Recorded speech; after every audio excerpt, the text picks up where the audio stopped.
So I've been wanting to build my own computer now since 2020 or 2021, and I couldn't at that time because GPU prices and things were so expensive back then, and so it literally limited me from building a computer, and I just couldn't afford it. At the same time, I was barely old enough to have a job. Fast forward to today, it's 2025, almost 2026 now, and I'm able to do it. Everything is a little bit more affordable, and I'm a little bit more steady, so I can finally build my computer, and so I did.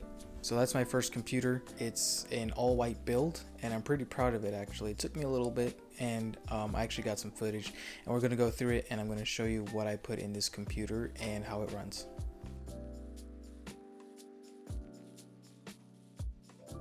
I started by following TechSource's PC build tutorial, the most detailed one, just to make sure that I had all the details that I needed, make sure I had all the parts I needed, and to make sure that I was doing everything right. I've seen enough videos on how to build PCs, but this is my first one, and I want to make sure that I do everything right and not just off of memory. So to start off, I brought out the first couple components that I needed: the motherboard, the CPU, the RAM, the storage, and the CPU cooler. And I have them listed here on my laptop. So I started with the motherboard, and I actually picked this up at Micro Center.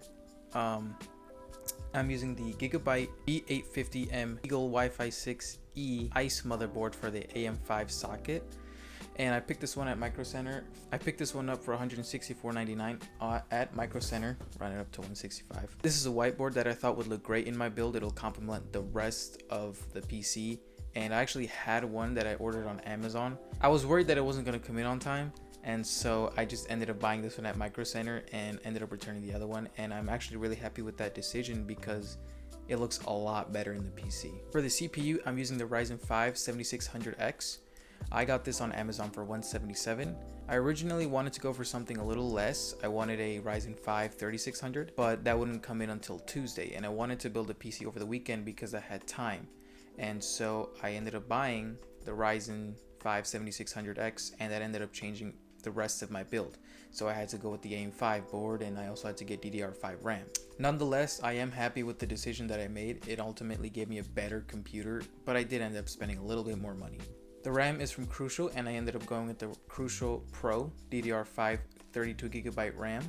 I got the RAM sticks in white, so they obviously look good in the PC. I picked this up at Micro Center for also $186.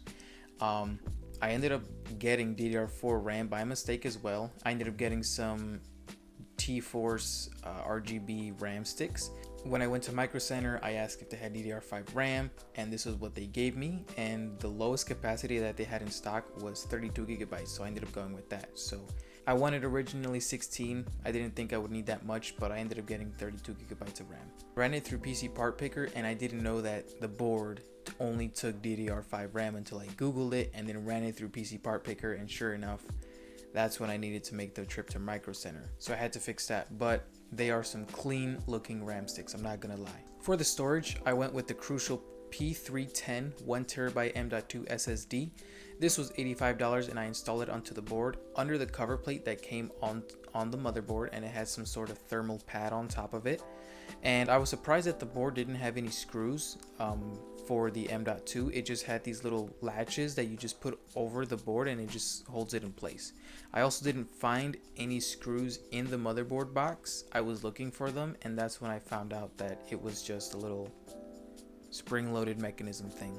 After I installed the storage, I installed the CPU cooler, and this was a Peerless Assassin 120 RGB CPU cooler, and it went on pretty easily. I just had to install the brackets, and I had to also apply the fans, and I routed them so where the front is intake, and it just routes it through the back for exhaust. The CPU also didn't come with a cooler, so even if it did come with one, originally the 3600 was going to come with the stock cooler, the stock AMD cooler, but I wanted a white one, and ultimately that's why I made the decision to go with this CPU cooler. So I'm glad that I got it. I think it looks great in the build. Anyway, this CPU cooler was $36 on Amazon as well. And prior to placing the cooler, I did apply some Corsair thermal paste because I was unsure if the CPU cooler would come with thermal paste.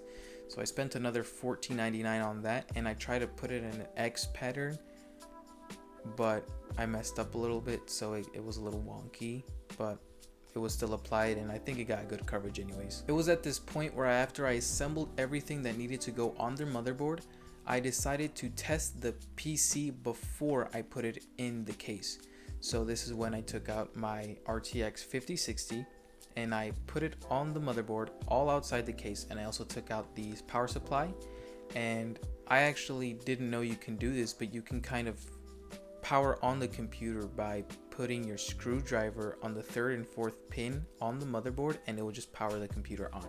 So that was something that I found out and I thought was pretty cool. I ended up testing the computer and it worked just fine. Everything powered on. I got signal from the GPU and I got some display on the monitor. So after I did that, I just disassembled the power supply part and the GPU, and I just continued with the build. And for the case, I went with the NZXT H3 Flow Micro ATX case.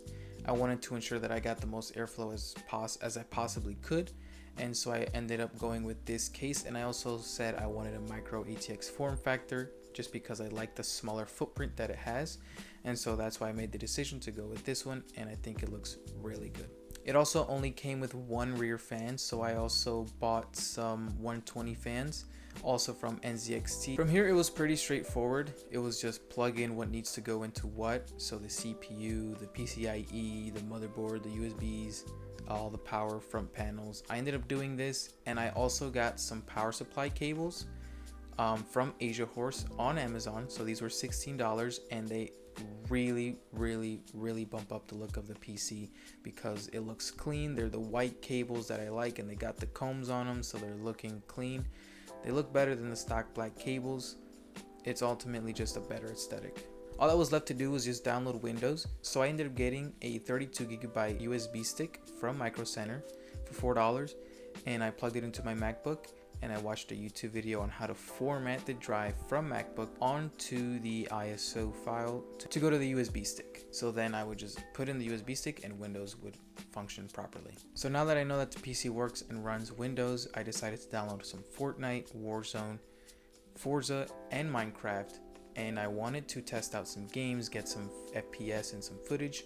And so I usually always played with low settings when I had my gaming laptop because it was a 1660 Ti with a Core i5, and so I decided to play medium-high settings on these few games, and I actually was surprised with the performance that I got.